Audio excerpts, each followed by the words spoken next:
All roads led to Mandad, heading on the Dakota Classic Modified Tour powered by Industrial Electric. And guess what? We've reached the end of the road. It is championship night at Dakota Speedway. We couldn't be more thrilled to bring it to you here on IMCA TV and right here at Dakota Speedway. I'm Nick Holberg, joined by Mr. Ben Dethridge, the professor, for tonight's pre-race show. Partner, what a week this has been. We've seen racing each and every night that has been top-notch and the best caliber that you're going to see for IMCA modifieds and stock cars all week long. First question out of the gate for you tonight. How much fun have you had on this week, and how good really has this week of racing been?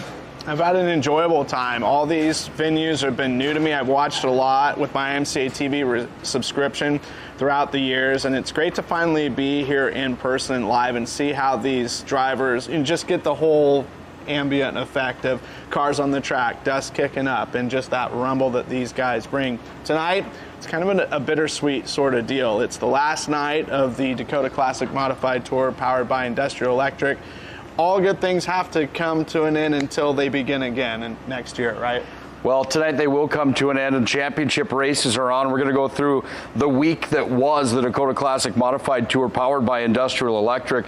Before we get back all the way to Jamestown's rainout, let's go back to last night. And Southwest Speedway, in the heart of Southwest North Dakota, it was a scorcher yesterday, a 92-degree day.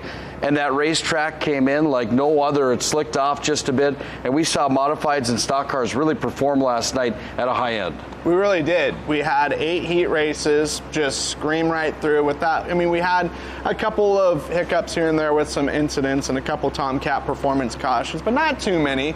And then they came in, they reworked the track for the B main. They ran the 2 B mains for the Freezer Performance IMCA modifieds, and they reworked just a little bit for the Sunoco IMCA stock cars while we were getting ready for driver intros. We ran that main event, and then they reworked it a little bit, doing a little grading here, sheep's footing a little here, watering a little here, just a little meticulous, kind of narrow, zoned in, just working on certain zones of the racetrack, I guess is what I'm trying to say. Prep work. When it was all said and done in the stock cars last night, the 8JS of Cameron Starry got out front, and we haven't seen anybody else check out like that maybe on the week of the stock cars.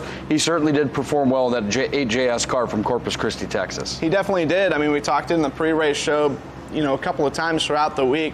This cat, first time ever here into the Dakotas, and driving for Connor Leslie Gill, they had a great combination at the IMCA TV Winter Nationals at Dacotah Speedway in Somerton, Arizona back in January, and it's great to see that that's continuing here with the Dakota Classic Modified Tour powered by Industrial Electric. We unfortunately saw the big one, right? We haven't seen that much carnage where there was about half a dozen cars that had to bow out and retire early after a big crash. But once that got sorted out, they went back to racing, and then, the Leslie Gill fielded 8JS driven by Cameron Starry. He got on the wheel and took care of business and hunted down the likes of Shelby Williams and those cats that were running towards the front. Yeah, Rob Van Mill finished in second last night. Hunter Damagala ended up with a third. Austin Brands inside the top 4 in last night's showdown. Brands ended up with a DNF, or was Brands? My notes are a little bit off here. I've got 2 17s. Help me out, my friend. Yeah, Brands was 4th. He was a plus Thank 16, which was great to see because he had a night that was not so good to him. He opened things up with a victory. Had a second place. Williston, though it was heartache central for that team, and to see him charge in being good form. I mean, started 20th, wound up finishing 4th. I mean, another incredible run. Yeah, a good run right there last night at Dickinson. Drivers 12 through 24 had DNFs. You talk about that big one. That will play a factor heading into championship night tonight here at the Dakota Speedway in Mandad, North Dakota, because a lot of those cars in that field aren't going to be here with the damage that was collected. Yeah, no doubt. And I think here, too, with a little bit of desperation on the line, too, we could see some guys, so we'll talk more about it later, got a tight points race for these Sunoco IMCA stock cars. And I'm not saying people are going to purposefully wreck each other. I'm just saying they may fold the envelope and crease it a little bit harder than they have for the last few nights. Brendan Labatt ended up with a top 5 last night. He was last year's winner here at Dacotah Speedway, his first ever win on the Dakota Classic Modified Tour, again powered by Industrial Electric. Let's look back to Williston and round number 4 for the stock cars. Dalton Flory, 1 tour night and 1 tour win. He was the winner in round number 4. It was the 82 car of Shelby Williams. It's been fast all week at Estevan Motor Speedway. Shelby Williams was at the top of the ladder. He tasted the champagne in Estevan. It was Brands that took second, and on the opening night in Minot, it was Brands that had the win. Dan McIntoon ended up with a second place finish. Round number 1 belonged to Mother Nature, as Jamestown was rained out at the Jamestown Speedway. From top to bottom, you see a lot of consistency at the top of that ladder with the 1-2 finishes. However, a guy like Dan McIntoon was caught up in that collision last night early in the race, and seemed to be a lot of damage on that number 92 machine. Yeah, they had issues well, they had issues at the start at Williston. They bounced back to be a plus 18 on Tuesday night, and then last night caught up. And I think it was involved in an incident earlier, so it just went, unfortunately for them, from bad to worse. But you know, he has passed 33 cars in 3 main events, wow, which is just simply insane. And he had a plus 18, a plus 12. The least amount of cars he's passed was Sunday night. He only went up 3 spots. You know, an off day for them, but he was in the redraw, and he was in the redraw yesterday, so they were starting up front, no doubt. They're going to try and scramble and ramble and recover from last night and try and finally get that first win with this series. Yeah, you only go up 3 spots, but you do end up with a second, so not a shabby run at Nodak Speedway by any means. Let's look at what the Modifieds did last night at Southwest Speedway. And man, was there a racetrack for those guys to drive on. We can't stress that enough. That entire crew down at Southwest and Brad Hardigan and everybody involved down there, that's not an easy surface to prepare, especially when it's about as hot as the sun. We had racing on all lines last night, didn't we, for the entire show? It was, and it was really cool because we had like kind of groups of 2 kind of go out and race each other hard, out in the open, in lap traffic. You had the likes of Ethan Broxma and Kyle Strickler getting after it, Tim Ward, Tom Berry Jr., Travis Hagan mixing it up as well. I mean, there was racing all over the place, and we really look forward to that continuing here tonight in the final bout of action, because that's really been the theme. We've been seeing lots of passing, lots of racing, not a lot, you know, to throw a Formula One reference, DRS trains where guys are going the same speed, running the same spot, and just hoping that the guy in front of them makes a mistake for a quick overtake. I haven't seen that a lot. We've seen 4 or 5 wide racing at some of these racetracks here in the Peace Garden State. Yeah, it was side by side at the front of the field last night, and 2 by 2, as you mentioned, going up that front and back straightaway. Kyle Strickler and Ethan Broxma put on quite a show up at the front, and when it was all said and done, it was Broxma that was in victory lane. That was after a second place in Minot on night number 2, a second place in Estevan, and a third place in Williston. It was fun to have a conversation with him in victory lane last night, where he finally got to have a smile on his face without that disappointment. I think there's a bit of relief too, and you know, not to be a broken record, but the emotion of these drivers winning with this series, it's a big deal. There's not a lot of repeat winners here, and the most that anyone has won for the Friesen Performance IMCA Modifieds all time since 2006 is 2 drivers that have won 9 times. There's a lot of one-time winners with this deal. Now the stock cars, you got a cat like Elijah Zevenbergen, who was just the king of the series for a number of years and won 22 times. But there is just, you get that win. We saw it with Austin Brands and Colin Hibden on night 1, just incredible emotion to finally get through. We've seen it every single night. Dalton Flory getting the win in his hometown on Tuesday at Williston, and that was just sensational. I thought they were going to rip the place apart and tear that place down, because Williston on Tuesday, it was last lap antics for passes for the lead, for the win. And I hope that that's going to happen tonight. There's nothing more exciting than a late race coming to the checkered battle. for a victory, let alone for a championship. Yeah, and the prestige of this title is so strong. We talk about that all week long. In the semifinal night, quote unquote, last night, we saw everybody going for it. Kyle Strickler running in second late in the contest, under 5 to go. He had a tire that ended up going down. That racetrack really did need some tire management last night, and one of the guys that managed well was the 14T, the dark horse Travis Hagen, the home state hero, if you will, ended up with a second place run last night. A really good run, and bouncing back after a 5th place performance on Sunday. He was kind of in the teens the last, kind of in rounds 2 and 3 there at Estevan and Williston. So for that it seemed like for them it was the closest thing I think that they would call a victory, because it seemed like, all right, our program's rolling, we're in good shape, let's go, we got one more night, we are definitely fast, we got speed. Tom Berry Jr. was the driver that took 3rd. Cody Laney, top 4. Your defending champion, Tim Ward, had a top 5 last night. It was Strickler that ended up with a 6th place finish, even with that tire cut down at the end of the race program. Justin O'Brien ended up in 7th.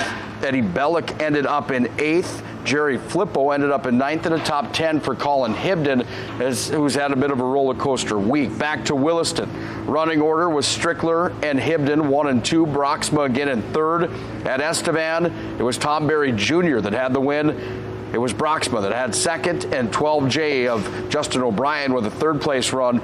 In Minot on the opening night, quote unquote, if you will, after the rain out in Jamestown, it was the 48K. Kid Smooth, Colin Hibden had the win. Broxma took 2nd. Ricky Alvarado had a 3rd. That's going to shape us up for a point hunt, not only in the modifieds, but in the stock cars coming down the stretch, that is going to make things interesting here on the final night of this tour at Dakota Speedway here in Mandad, North Dakota. Ethan Broxma in the modifieds, Newton, Iowa, with 4 top 5s on the week, something that's an impressive feat on this. He's got 156 points, and he's got a 16-point cushion right now on Tim Ward coming into the championship night. Mathematically, yes, Broxma is not all the way through the tank here yet. However, if he runs anywhere near the way he has on this week, he will be the champion of this tour. Yeah, and for Tim Ward, he had a good run, finishing 5th. That's his first top 5 of the week. He's been close, a couple of 6th and a 7th for his worst performance of the week. And Tim Ward was 2nd at this race last year, so he's gotten speed at this facility historically, and he would need to basically beat Ethan Broxma by 17 positions in the feature to win the championship. Anything can happen, right?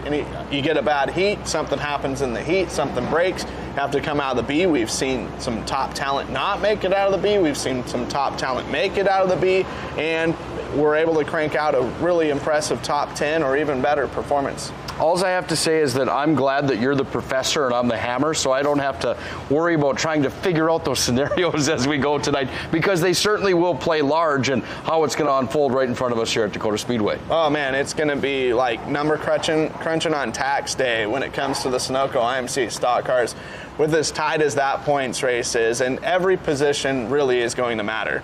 Let's look back at the modifieds quickly right now. Broxma at the top of the ladder, 16-point cushion over Tim Ward, 21-point cushion over Kyle Strickler. Justin O'Brien, 4th in the point hunt. He's 22 points back. Eddie Bellick is 23 points back, running in 5th.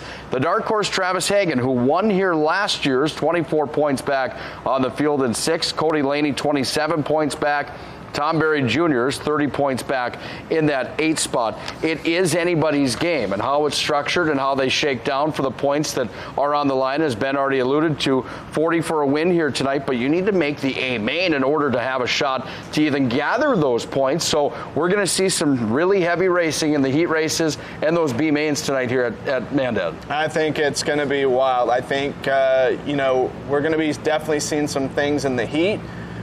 Obviously, for the heat race win, if you got a shot, take it kind of deal. And same deal with the whole passing point structure. If you've got an opportunity to overtake, if there's some daylight that can be capitalized on, take it. Make the move. Get as far forward as you possibly can. Get in the redraw.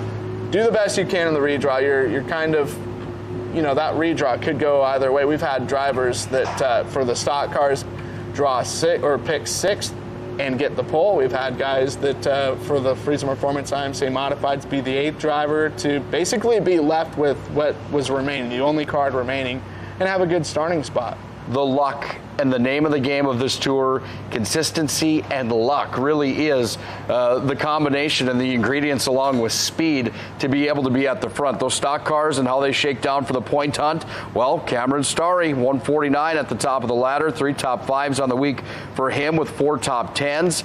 He's got a 4-point cushion on Shelby Williams coming in, and a 5-point cushion on Rob Van Mill, runs in 3rd coming in to the title night. But a guy like Dan McIntyre still only 13 points away right now. At 16 points away for Austin Brands. Zach Madrid running in 6th in the point chase, and Madrid currently sits 24 points back. The kicker for the stock cars compared to the modifieds is that the fields haven't been as heavy. Last night, for example, we only had 24 in attendance, so the way that those points are shaking up, it looks like the top 3 will be the ones that are going to contend for the title here. Well, and it's one of those deals, too. We don't hope or pray that there's going to be catastrophe for anybody, but if in case there is, and it happens to one of those 3 drivers, whether it be Starry, Van Mill, or Williams, I mean, holy cow, it's going to be interesting. It will shake, you know, there's zero room for error. And if you're on the ropes, you best to just be the best of keeping your composure, keeping your head in the game, not drive erratic, not freak out if one driver passes you. And just, you know, kind of talking to Cameron Starry and just looking at his body language, he seems sharp, he seems focused. And it's like, hey, we're just going to go out. We just want to win the race. We don't care about anything else. We'll just let it take care of themselves. I think last night really defined what this tour is about for a lot of these drivers. In the conversation that I had with Ethan Broxma after the victory last night, I brought him into victory lane and I said, you finally get to taste the champagne here tonight after being the bridesmaid all week. At the end of the interview, I talked to him about how much do you celebrate? How much of that are you going to take and indulge in here tonight? And he was straight business with the words that we're on to the next track. We're here to win. There's no party unless a championship comes back to Iowa with us. And that really has been the story all week long on this grind. We're going to see some focused guys and gals driving here tonight. Well, it's like getting your direct deposit on a Thursday, but you still got to work Friday. You still got to show up. You still got to perform. And then come Saturday, then you can take off. Yeah, you better relax a little bit. The dogs may be barking after tonight's races here in Mandad, there's no doubt about that.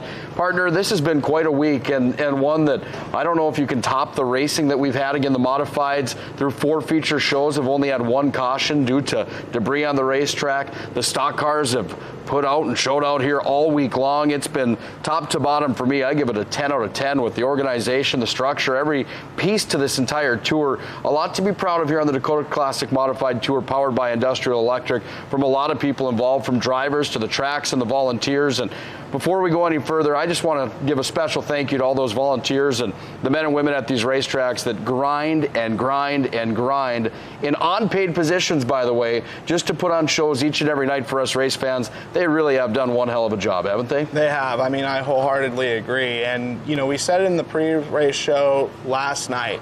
How could Williston be topped with just the amount of amazing action? And it kind of did. You know, it kind of did with Southwest. And everything collectively, it's been top shelf quality. You know, this is the stuff that people come to spend their hard-earned money for, whether they're live in attendance or you're watching on IMCA TV. This is what it's all about, these drivers just going pell-mell, full speed at it. On the week for you, is there one memory that you're going to take out of this 24 tour that is going to stick with you forever as one of the great memories of working this thing? Man, that's a tough question to answer because it's all kind of starting to blend into just one long day. But no, I can't single out one specific event really that stands out to me. You know, from the emotion of talking to these drivers in victory lane to just the memorable moments of seeing the beautiful country that this part of the world has to offer, to all the great people that I've met and all the wonderful race families that I met and race fans and you know, our group here at IMCA TV have really a small family, and then also with the extended family, with the people that put on this tour, with the race officials and things, of staying at the same hotels, staying up till 2 a.m. at the restaurant trying to just get a quick bite to eat and just trying to unwind, and then all getting up and looking like we just got out of bed at, you know, 8 o'clock, getting ready to hit the road to the next show. that's to me, it's just one big happy memory, and I look forward to several years of this to come, and hopefully with you alongside. Well, the professor is certainly welcome with me anytime, man. I had a great time with you this week. For me, it would be the interview with Colin Hibden that I had the opportunity to speak with Colin after the win, and an emotional win at Nodak Speedway on Sunday night, remembering his good friend Casey Arneson, who's no longer with us, and that word emotion in this sport that is so dynamic on dirt, and there's just so much riding on it. You're talking about $1 million operations coming from all across North America to race for $2,000 on a circle bull ring of what could be a cornfield in the back of some people's farmsteads. It really is so unique, and that intensity, the intensity, and the anticipation for A-Mains, the emotion that comes with that, and then like you talked about to cap it off at the very end, and those conversations at the end of these races, that really is what I take away from this week, and the grueling grind that it really has been. It's been a lot of fun, partner. It has. I mean, we've seen all sorts of weather from really cool last Saturday night, it was like a monsoon in Jamestown, and then to have everything put together in a matter of just 2 hours of an impromptu pop-up race on Saturday night at Nodak to, kind of cooler temperatures on Saturday, and then went up, go north of the border, and up went the temperature. Williston, Southwest, pretty warm. It's a little toasty here today, but it's been gorgeous weather. It's definitely summertime here in the upper Midwest. Yeah, it certainly is. And guess what? That temperature is about to rise because it's officially showtime, partner. Let's head upstairs. What do you say? Let's do it. Let's do it. Well, race fans, you still have time to head on over to IMCA.tv and watch tonight's championship round live. Wherever you may be tonight, this is one that you don't want to miss. We have had quite a week here on the Dakota Classic Modified Tour, brought to you by Industrial Electric, and it is officially showtime. We're going to head up to the booth, and when we do, we'll have our opening ceremonies tonight, and then we will crown champions at the tail end of the race program. You don't want to miss it. It is officially showtime.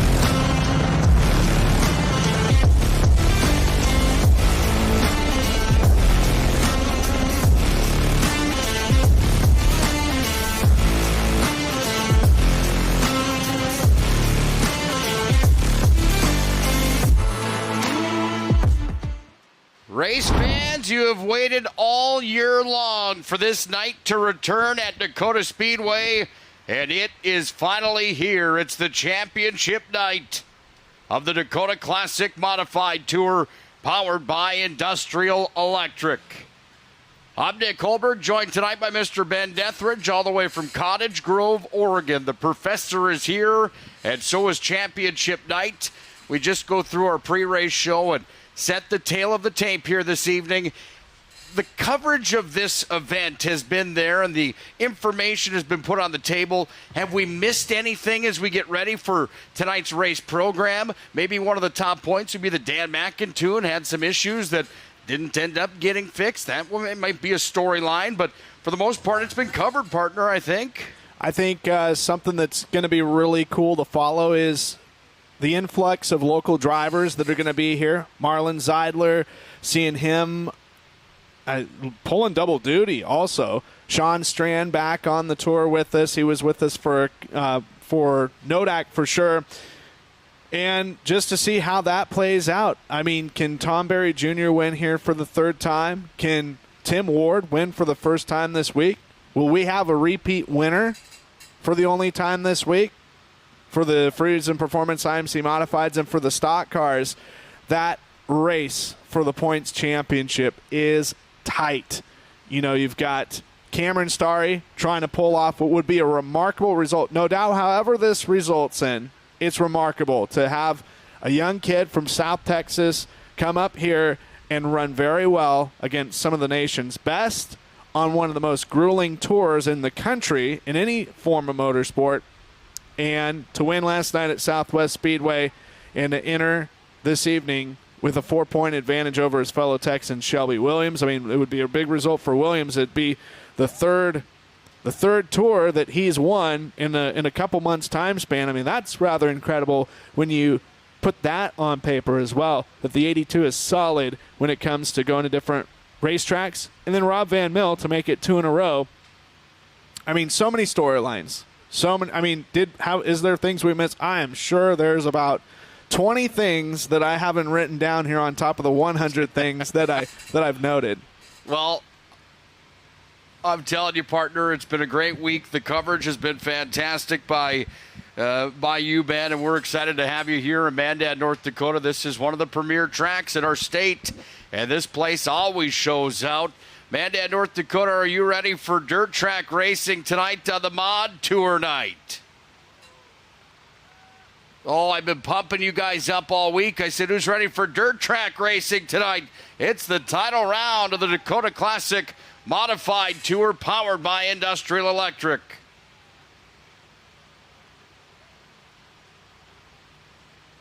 Well, race fans, this is how we're going to shake them out here tonight. 75 cars are in attendance. We've got 28 stock cars that are here. 47 modifieds are in attendance tonight. We're going to need to shave the modifieds down to 24. All 28 stock cars are going to get into tonight's A-Main. However, how we'll do that, we'll run 5 heats of modifieds first. 5 winners will go right into the main event of the evening. And then 7 of the best in passing points will go into the show as well. We'll also take the top 3 in passing points into the redraw here this evening, where 8 drivers will go down front. We'll have a conversation with them, and then they will draw a card on where they're going to be able to start tonight for the A feature. In the stock cars, we're going to take 3 winners plus the top 3 in passing points. The rest of the field will be set by the passing points number and how they shake out with the amount of spots gained in this race program. Passing points for the novices out there, basically passing points are you gain a point every time you get around a different car in the field in your heat race, and we're going to see that in the modifieds probably more than the stock cars here tonight, where those passing points and that drive to the front is going to be pretty helter-skelter. Yeah, and to put it as simple as can be, if you start on the front row, win your heat race. If you start towards the front, get as far as the front as you can. If you start in the very back, get as many passes as you can to try and be among those top elite that can get into the redraw, because the redraw is so huge. It's not impossible. It's not a guaranteed loss tonight if you're not among the top 8 in the Friesen Performance IMC Modifieds or the top 6 in the Sunoco IMC stock cars. It's just going to make your workload so much heavier and so much harder. Like I always like to say, work smarter, not harder. Yeah, and you can work pretty smart and pretty easy from the front row with clear air out in front of you. Race fans, it's time to salute our volunteers here tonight. We're going to kick off our race program with a poem by Mr. Milt Corsley that's titled The Race Club Volunteers. It's a message about the men and women that pour their heart and soul into places like Dakota Speedway on race nights and throughout the week leading up to a race program. Volunteers make this club run so people like you can have some fun. They don't receive any money. They're just hoping to race when it's sunny. Sometimes they don't get much rest. They're just trying to do their best. Every week they do their part because this sport is in their heart. So before you complain and yell, step up and ring the bell. So when the green flag says go, think of all the people that put on the show. So the next time you see this track crew, stop and say, thank you. Race fans, how about a big thank you to all those volunteers that helped get this race surface ready for us this evening, and all the men and women on the grounds that help us throughout the evening, making sure that we get to sit back and enjoy the sport we all love so much of dirt track. Race fans, at this time we ask, if you're able, that you please rise to your feet as we look to bless our race program here tonight with a prayer to the big man upstairs. It's time for tonight's Racer's Prayer. Lord, I pray as I race today, keep me safe along the way. Not only me, but the others too, as they perform the jobs they do. I know, God, that in a race, I, the driver, must set the pace. But in this race of life, I pray, help me, Lord, along the way. Although I know I am a sinner, help me to believe that with God, you're always a winner. Amen. Race fans, we're going to salute our competitors and our friends from the north with the singing of the Canadian National Anthem. Here to perform, O Canada, is Miss Michaela Swallow. O Canada, our home and native land, true patriot love in all of us command. With glowing hearts we see thee rise, the true north strong and free.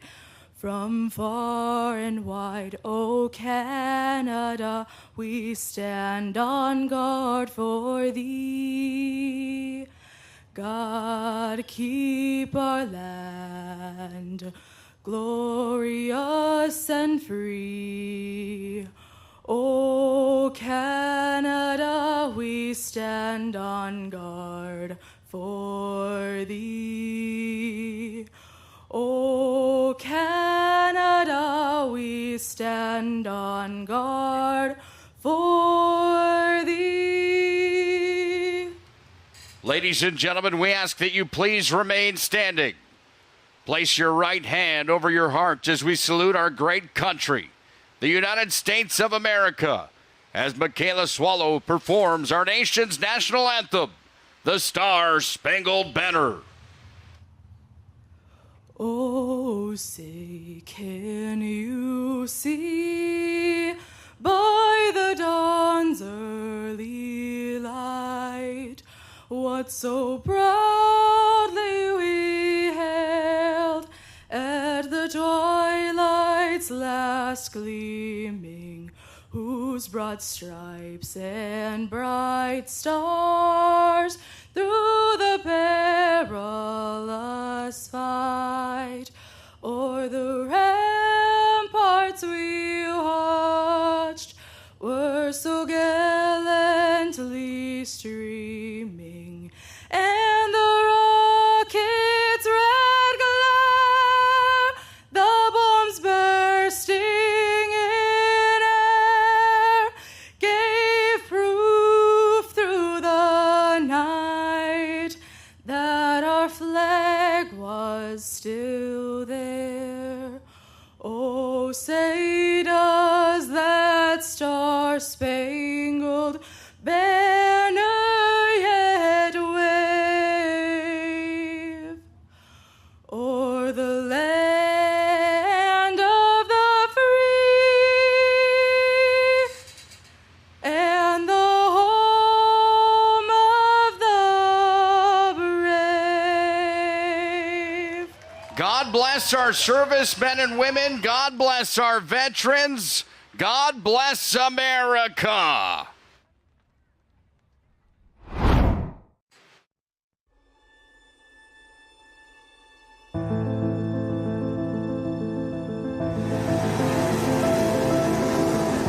The night has come.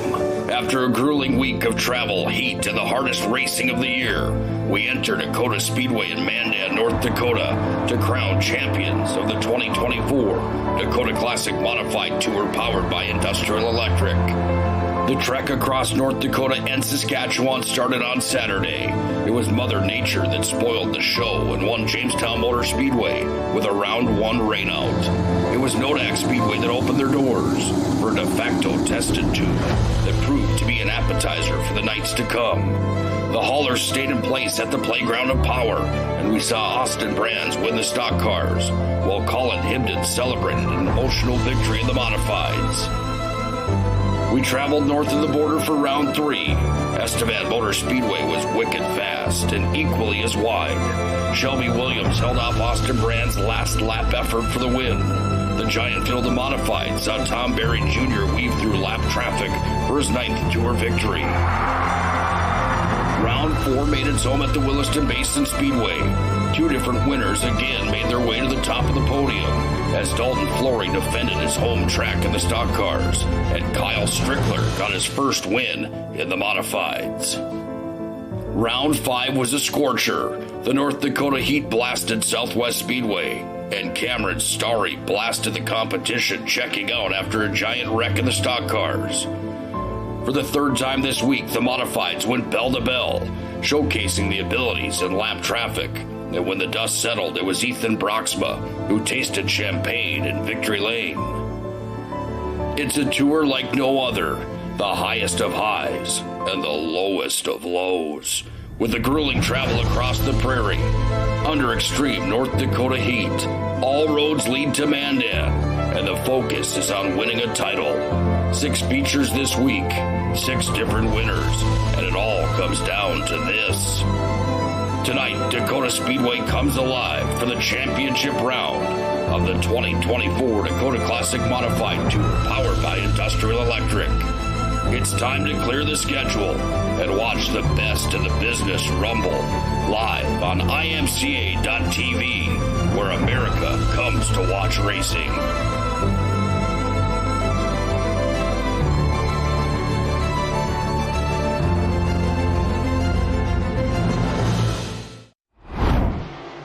Heat race number 1, 2 laps complete now, looking to make it 3 as Kyle Strickler shows the way. Colin Hibden is second, Travis Hagen third.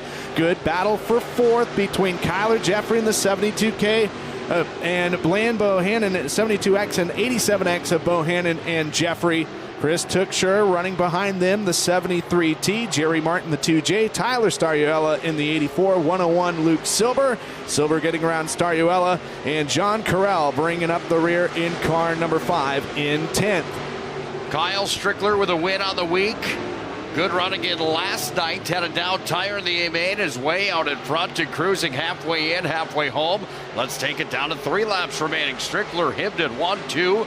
Travis Hagen running in third, followed by Jeffrey, then Bland Bohannon, and the 73T machine of Chris the Crowbar Tuchscher. They rip on down the back straightaway as this racetrack is prepared as we thought it would be. It's going to be racy here tonight on a hot day in Mandad, North Dakota.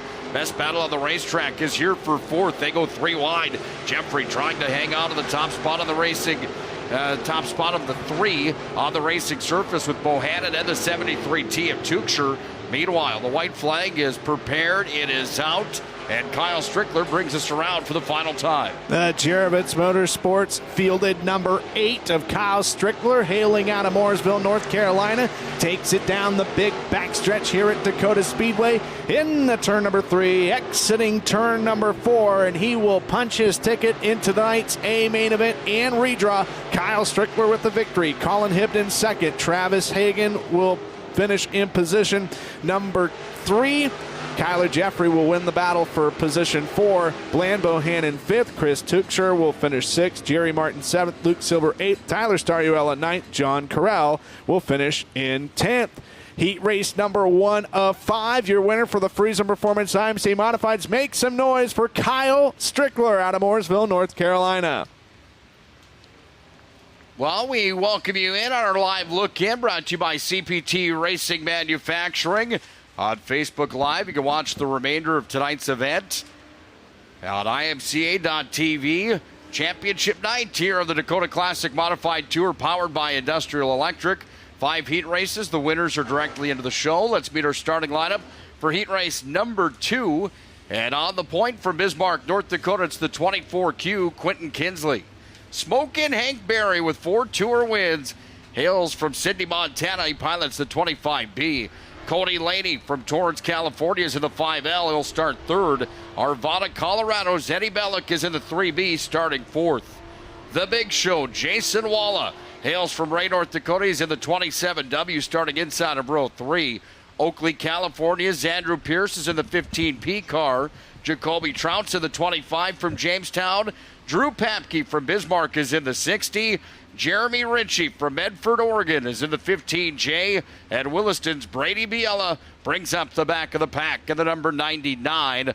Velocita brings you those starting lineups as we are set and ready for heat race number 2. Again, you must win to get in automatically. Then we'll take the top in the passing points, the top 7 that pass the most cars in the heat races. Of those top 7, the top 3 will join me down front for the redraw here this evening.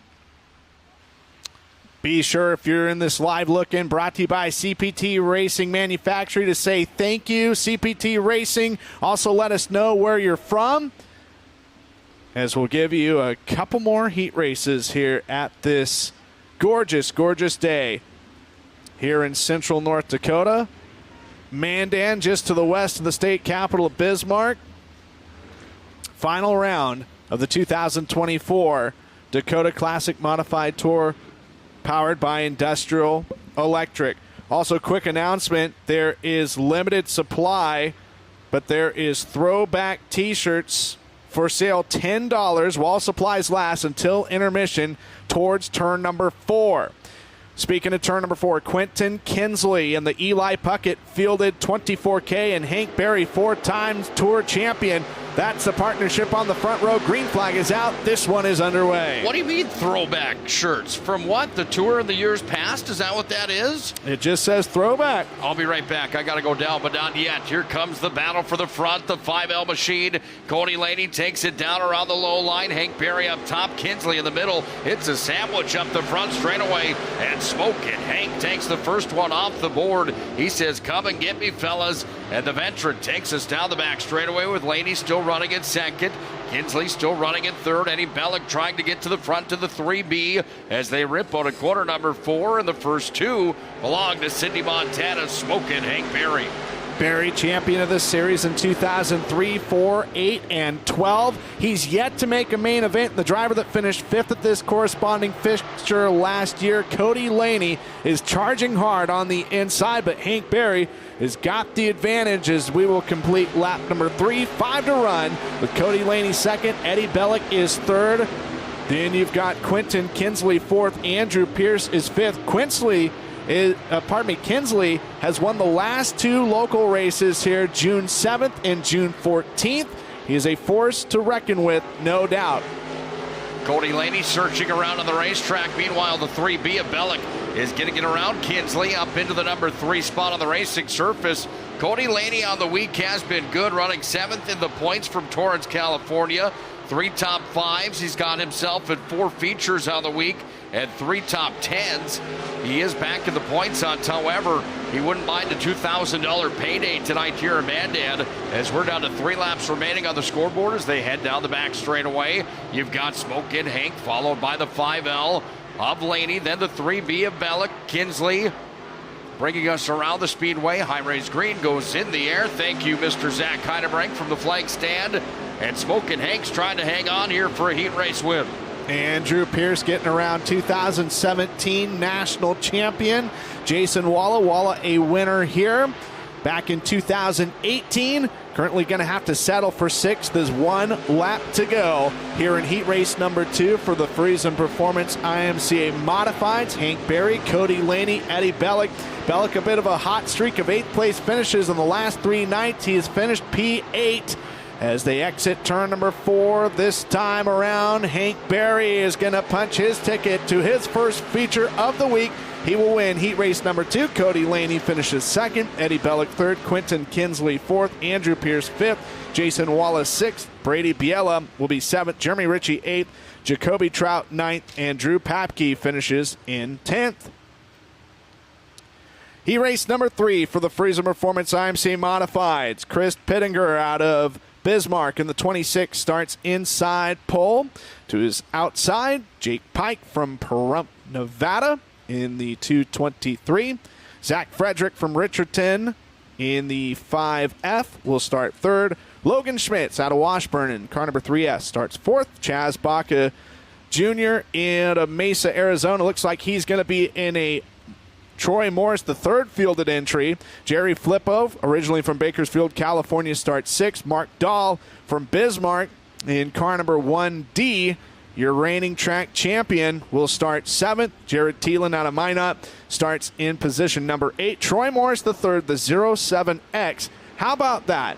Chaz Baca Jr., he's the national point leader, and the driver that gives him a car to race is the guy that is second in the national point standings in Troy Morris III. That just shows you the competitive spirit of, if I'm going to beat you, I'm going to beat you on the racetrack. I was just going to say, it is such a factor to know that you did it clean and did it in competition. You don't want any asterisks by it. And that competition level between those gentlemen right there and the friendliness of that competition, the respect factor is certainly there as well. And uninsured modified isn't something that I would just be easily giving away. However, the drivers of both of those machines certainly have the classic caliber to try to put them towards the front. Green is out of the Coors Light scoreboard, 8 laps on the board. Let's come by for the first time. Chris Pittinger on his home track takes lap number 1. Pittinger leading it. Jake Pike is second. Zach Frederick in the 5F trying to make something happen, though. On the inside, Frederick, the 3-time reigning Southwest Speedway champion, trying to get after the 2019 Shaw Race Cars Western Region Rookie of the Year of Jake Pike. Pittinger looking great in the 26. Frederick up into second. You've got 3 wide stair-step formation for position number 4. Logan Schmitz trying to beat out. Man, we may have to have Brandon Beater, competition director, put like a stripe or something to indicate which is the 07X and which one's just the straight 07. But it looks like Chaz Baca Jr. has captured 4th from Logan Schmitz. Well, Logan Schmitz is going to fire back on the inside now, and Schmitz is going to take it down closer towards the rail. Up top, that 07X machine of Chaz Baca trying to fire back. Best battle on the racetrack is for 4th on the racing surface as Baca runs it through the middle line of the racetrack. Schmitz again trying to find moisture down and deep. Meanwhile, up front, Chris Pittinger has company. Here comes Jake Pike to the front. Pike's going to try to slide it up in front of him. Little slide bomb move coming. Pittinger's going to hang on to it. 3 laps remain. Good race for the lead. Good race for 4th as Pike works the inside line, but Pittinger in the 26 up top.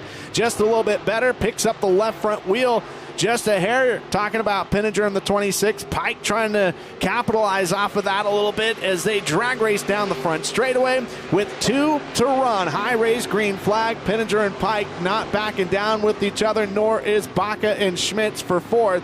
But Zach Frederick comfortable in position number 3, and it looks like we've got a new race leader, Nick. Yeah, we certainly do. Pittinger got a little bit high over in corner number 2 and opened the door wide open for Jake Pike.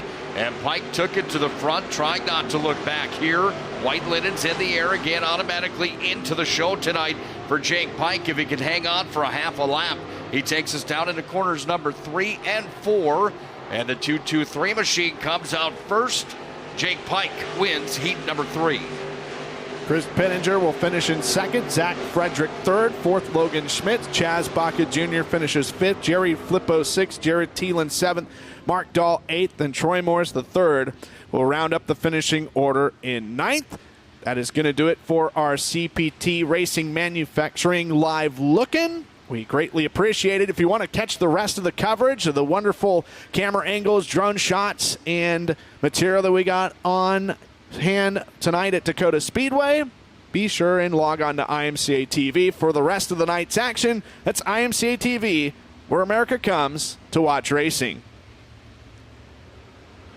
Heat race number 4 coming out onto the racetrack. Here's your starting lineup. Starting on the pole in the WW1 machine from Hotchkiss, Colorado, it's Ricky Alvarado. Rapid City, South Dakota brings us the 44M machine. It's Eric Mass. It's Chris Anderson's in the number 57. He starts inside of row 2. Marlon Seidler from Underwood, North Dakota is in the number 7. He starts 4th. Bubba Alvarado from Kersey, Colorado is in the WW2 machine. Jeff Oden from Riley's Acres, North Dakota is in the 0.